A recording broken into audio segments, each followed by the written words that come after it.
church here, really. Next week will be the end, but we'll celebrate Christ the King. So last time you're going to see green for a while, that we've gone through the stage of growing, and today is kind of a capsule over the whole thing. To look and say, all right, what have we picked up? What have we learned? How are we doing? And are we still needing to learn? Of course, we always do. Two warnings today. One is, not mentioned directly in the gospel, is be careful about ever buying into the gospel of, if you will, success. That you're going to become wealthy if you do such and such. And the other gospel that's often preached is be careful about buying into the gospel of gloom and doom. These bad things are going to happen, and then you better watch out. Notice that was the first question after Jesus said, okay, one stone will not be left on another. Oh Lord, when's this going to happen? In other words, interest in terms of give me an immediate sign, and then I'll change my life. That's not the message. Huh? We are called to be always prepared, to be a people, as the responsorial psalm talks about, who participate in God's sense of justice. Right? He said over and over, God will bring justice into the world. And sometimes we hear those words and we think, yeah, he's going to rule with justice. Man, no, it's like, I'm going to get you because you did that. No. What does rule mean? Rule means to put order to it, right?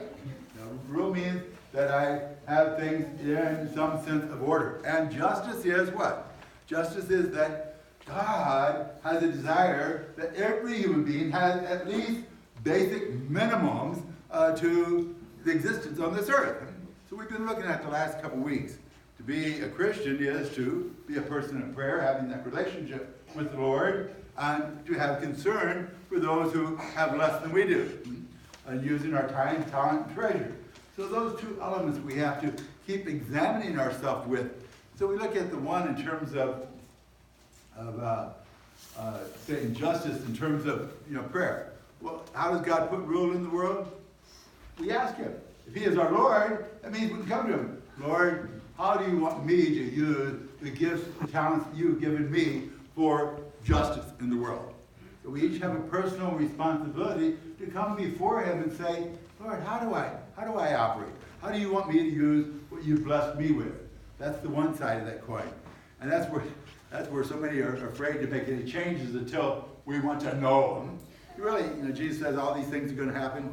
The reason He uses the temple as an example, I think, is because that's the most splendid thing they could imagine. Man, it is massive. It's got all this beauty in it. And Jesus said, hey, it's not in physical things because they're going to all disappear, including this temple. But rather, He says, yes, all these bad things are going to happen. How many earthquakes were in the world last year? Any idea? Over 1,000. How many tornadoes in the United States? A little over 1,000. How many volcanoes somewhere in the world? 70-some. How many hurricanes? In other words, there's all kinds of bad things going on. Wars. Well, fortunately, there's not been any wars between countries in this hemisphere for a while. So we say, wow, that's good. There's no war. The rest of the world, there's lots of war going on all the time. So anyways, those are not our cause to criteria. Neither saying I'm going to build up this empire on earth that's going to last forever, nor in terms of being afraid because of things that are happening around me. Simply to live day to day in response to the Lord's call. Am I a person seeking justice? And as we pursue that today, and we come to the end of the church year, then we can say, okay, with confidence, Lord, how do I approach that? And the very last word our Lord addresses is what? By perseverance. By perseverance. Because it's so easy for us to look at some of the areas that we've tried to help others and say, I spent half my life trying to help the poor. And look, they're still poor around me. I've spent the last 40-some years going to Washington, D.C. for a pro-life, and we still have abortion in our midst. And we can easily see so many bad things that we have invested ourselves in overcoming, even ignorance in school. It's like, I give my whole life, to educate people, and you still find ignorance around you. So that's life. Those things are happening. But regardless of what happens around us, Jesus simply is calling us today to say, hey, whatever talent, treasure, gift you've been given, persevere in using it. It doesn't matter whether we've been successful. It doesn't matter whether we're going to see even an end in sight and being successful. What matters is, am I today, at this hour, persevering in my relationship with the Lord and in my seeking to bring order, to bring rule, God's rule in the world, to balance out the justice that's there. So am I really seeking that? If I am, then we live in good conscience. And we live in good conscience. Somebody was talking about yesterday, an example of that, I think. They were talking about how, as Catholics, the Bishops' Conference, I don't know if you caught any of it at all. They met this past week. Bishop Barron, his group had a talk on evangelization. And two elements that you and I, we as a church, really fail in our promotion of evangelization, if you will, or our moving forward, because we're losing so many members. One is, I've been talking about for ages, is our whole structure is based on Catholic school system. The whole school system. So we have an idea that once you get confirmed, you're done. Wrong. Wrong. And yet our structure leads to that kind of a notion. The other is that we fail to challenge our young people to service, to real service.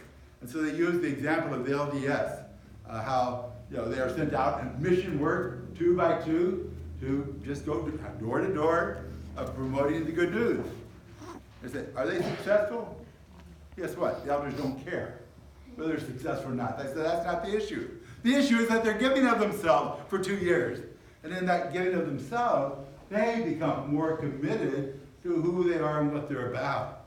So we might look at that ourselves and say, am I committed? Am I willing to give real substantial time to myself? And young people, when you finish high school, you realize most young people have no idea what they want to do when they finish high school. So why are you going to college yet? Well, so that's where you go to that party, right? Oh, no. College should be where I'm going to really learn the skills I need to be a person of justice in the world. So he says it's a great time to get away from schooling maybe and experience real life, if you will. Say, how can I serve the church? How can I serve justice in the gospel in some way? So it's something that our young people need to be challenged with more and more, to take 2 years and use it, something like that, and then say, okay, now that I've been in the world, how and what do I want to learn so I can better use the talents I've got? I wish we could have done that in many ways.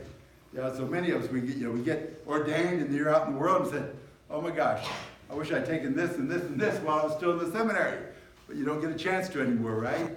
So let's think about how we can be more invested of ourselves to bring about the use of our talents, our gifts. That it's a lifetime mission, not just a once in life, but lifetime.